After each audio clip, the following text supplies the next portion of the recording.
नमस्कार मंडळी, मी तुमचा लाडका मित्र वरद विजय चव्हाण आणि मी तुम्हा सर्वांचं माझ्या युट्यूब चॅनलमध्ये स्वागत करत आहे.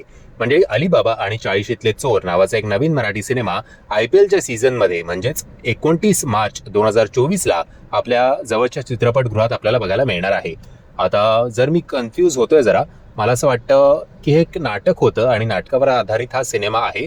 जर मी काही चुकीचं बोलत असेल तर मला कमेंटच्या माध्यमातून करेक्ट करा. बट ओव्हरऑल जो काही आत्ता आपल्यासमोर ट्रेलर आलेला आहे तो एक गाणं होतं गोविंदाचं की एक चुम्मा तू मुझको उधार दे दे और बदले में तळंग. सो एक ग्रुप आहे, त्या ग्रुपमध्ये त्यांचा एकदा नाईट आऊट चाललेला असतो आणि नाईट आऊटमध्ये ब्लॅकआउट होतो आणि ब्लॅकआउट झाल्यानंतर कोणीतरी कोणाच्या तरी चुंबन घेतं आणि नंतर कोणीतरी कोणाच्या तरी कानपडात मारतं. याच्यावर आधारित हा संपूर्ण सिनेमा आहे. सो आता हे जे काही की बाबा चुंबन घेणारा कोण आणि जर ती स्त्री आहे का एक पुरुष आहे त्याच्या मागचा अभ्यास वेगळा आणि जर बाबा चुंबन घेतलं तर कानपडात मारणारं कोण त्याच्या मागचा अभ्यास वेगळा. म्हणजे बापरे, आपल्या हिस्ट्रीमध्ये असायचं ना चॅप्टर 1 चॅप्टर 2 आणि आपण दोन्ही चॅप्टरमध्ये नापास व्हायचो. पण अशाच काही चॅप्टरांची ही कथा आहे असं एकंदरीत मला वाटतंय. आणि ओव्हरऑल जो काही ट्रेलर आपल्यासमोर मांडण्यात आलेला आहे तो खूप उत्कृष्ट आहे असं एकंदरीत मला हा ट्रेलर बघून वाटलं. बट आता बघूया हा बॉक्स ऑफिसवर कसा परफॉर्म करतोय हा सिनेमा ते. खूप चांगले अभिनेते आहेत या सिनेमामध्ये. प्रत्येक अभिनेत्याचं स्वतःचं एक फॅन फॉलोईंग आहे आणि जर त्या फॅन फॉलोईंगने मनावर घेतलं तर हा सिनेमा चांगली कामगिरी करू शकतो.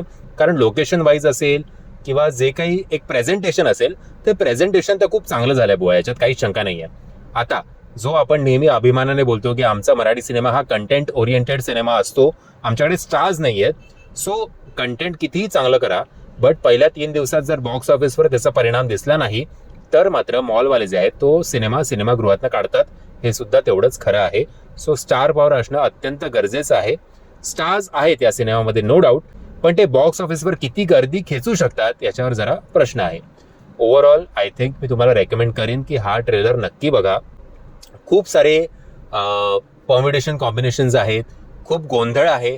तो गोंधळ जर या सगळ्यांची भट्टी चांगली जमली असेल तर हा cinema one of the cult cinema म्हणून याच्याकडे बघण्यात येईल, याच्यात काहीच शंका नाही आहे. मी तरी या सिनेमाच्या ट्रेलरवर खूप खुश आहे. आता सिनेमा कसा झालाय जेव्हा हा सिनेमा रिलीज होईल तेव्हा मी तुम्हाला सांगेनच, पण आत्ता तरी जे काही आपल्यासमोर प्रेझेंट करण्यात आलंय ते खूप चांगलं आहे. मला तरी आवडलं बुवा. तुम्हाला आवडलं की नाही आवडलं, प्लस बायकांचा पॉईंट ऑफ व्ह्यू आणि पुरुषांचा पॉईंट ऑफ व्ह्यू म्हणजे मॅरिड बायकांचा आणि मॅरिड पुरुषांचा आपापल्या पार्टनर सोबत तो खूप कौतुकास्पद आहे.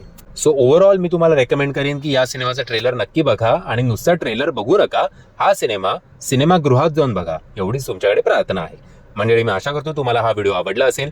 जर तुम्हाला हा व्हिडिओ आवडला असेल तर प्लीज या व्हिडिओला लाईक, शेअर आणि चॅनलला सबस्क्राईब करायला विसरू नका.